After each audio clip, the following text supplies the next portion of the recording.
Okay, this isn't working.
Okay, appreciate your patience. Just trying to multitask, but clearly I'm not very good at it. Let's see, we've got a few things to do.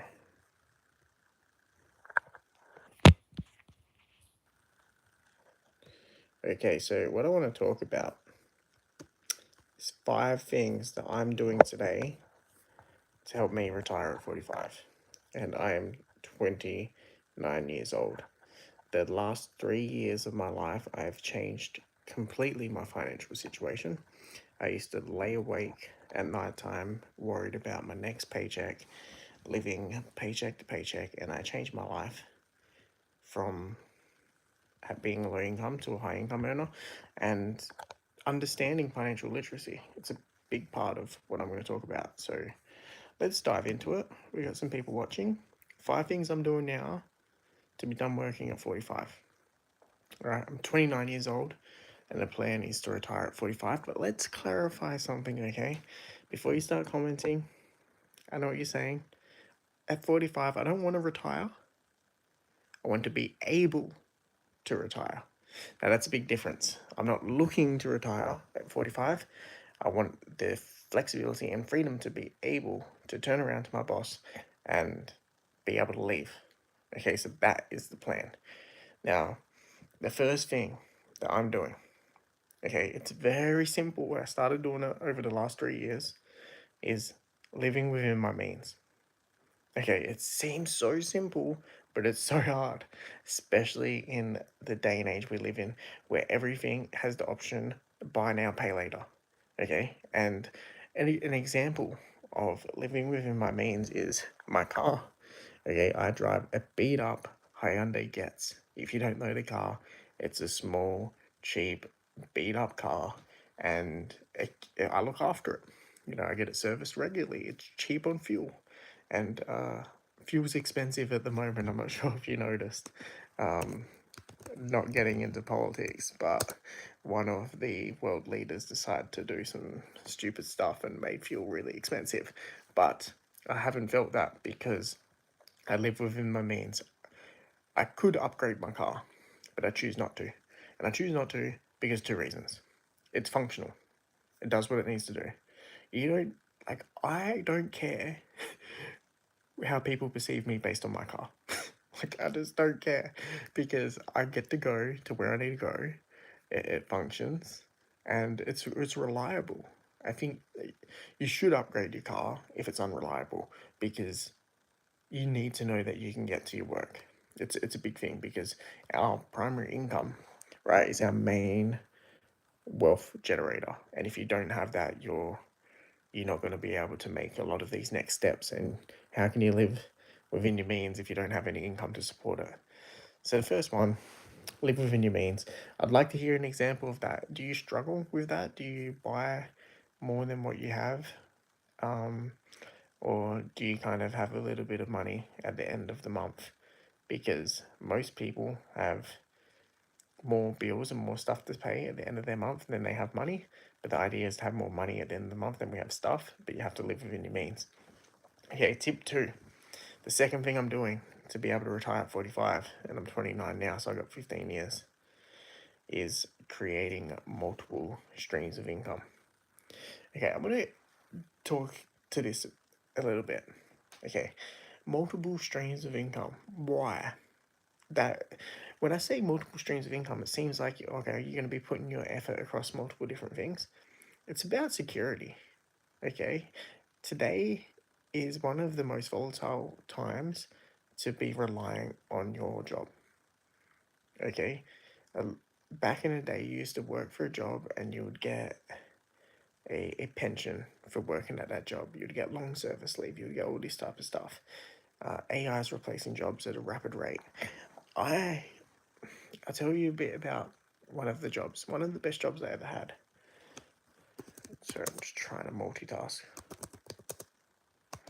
One of the best jobs I ever had, I worked at an outdoor activity center. I was doing mountain biking, mountain climbing, kayaking, and doing all these outdoor activities. And one day, they turned around and said, "We're making budgeting cuts. You got 8 weeks until you got to pack up and go." I got made redundant because I didn't work there for 12 months. Because I worked there for less than 12 months, they didn't even pay me out. They told me at 11 months. Okay, and because they gave me the notice before, it didn't matter that I left after 12 months, they didn't give me that payout. And it's that insecurity that you're just a number. You're just a budget area where they look at the money that they can cut. Okay, you're just another area of places they can slim down. And the only way you can be irreplaceable is if you're the business. If you have your own business and you have control of multiple different incomes, because if one goes away, you got another one to back it up. So that is what I'm doing today. Okay. Now, tip 3. What am I doing today at 29 to be able to retire at 45? Now, this is important. And hopefully, if you're watching, you're aligned with my way of thinking because you have to advance your financial literacy. And it's amazing how little I knew at 3 years ago and how much I know now. And I don't know everything. I don't know everything at all. But I'm learning.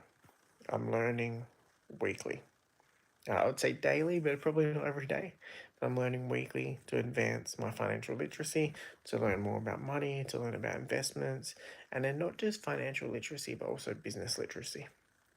Learning about consumer behavior, learning about yourself, but mainly financial and business literacy. When you're able to understand money behavior, consumer behavior, if you're working online, attention is a big one.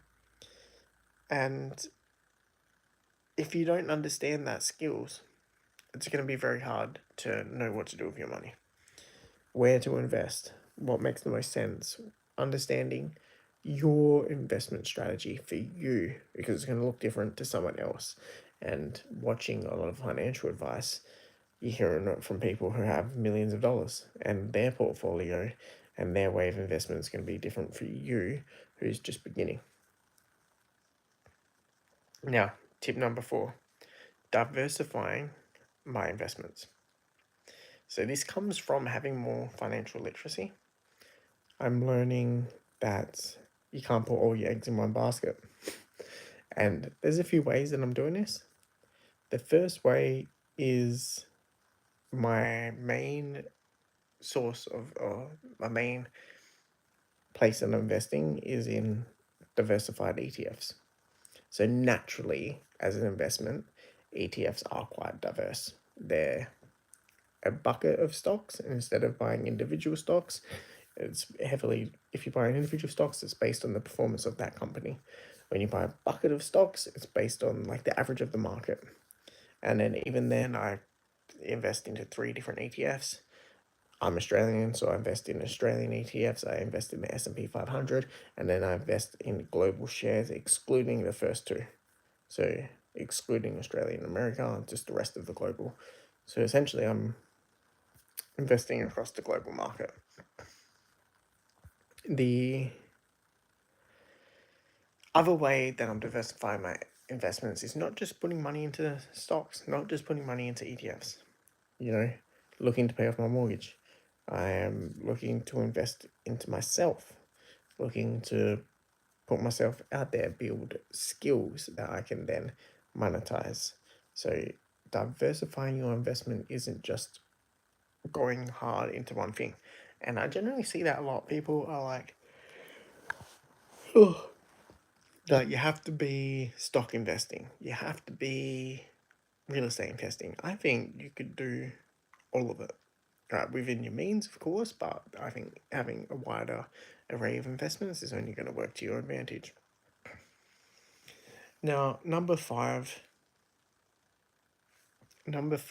is communication. So this is heavily based on people that have partners, but also if you're doing this by yourself, there's the two parts to this. So the first one is communicating with your partner, making sure you're on the same page. Naturally, one of you is going to be more money savvy. One of you is going to be the money person. Make sure you are both understanding where your money's going, because that creates tension. But the other person might feel like they're being restricted with the money. We want to understand what our goals are, where we're heading, what we value, what we want to prioritize our money, where we want to prioritize our spending. And then the second part of this, and this is if you have a partner or not, is you want to set goals. And I put this under communication. I put this under communication because you're communicating to yourself. You're putting it out there. You're not just keeping it in here. If you keep it in here, it's not going to be put out into the world.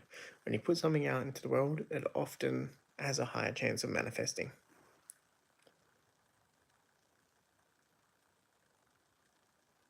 So, by doing these 5 things, you live within your means and you create margin. To be able to build more margin, the easiest way is to make more money, but you have to live within your means so you don't let lifestyle inflation creep up. The third step is advancing your financial literacy. Once you have margin, once you know what you're doing with your money, you want to understand money. You want to understand where you're putting it. Number 4 is diversifying your investments.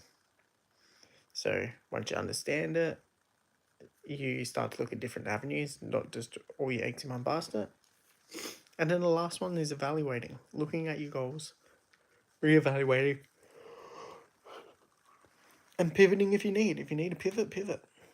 And yeah, that's kind of the 5 steps that I'm doing right now to reach financial freedom.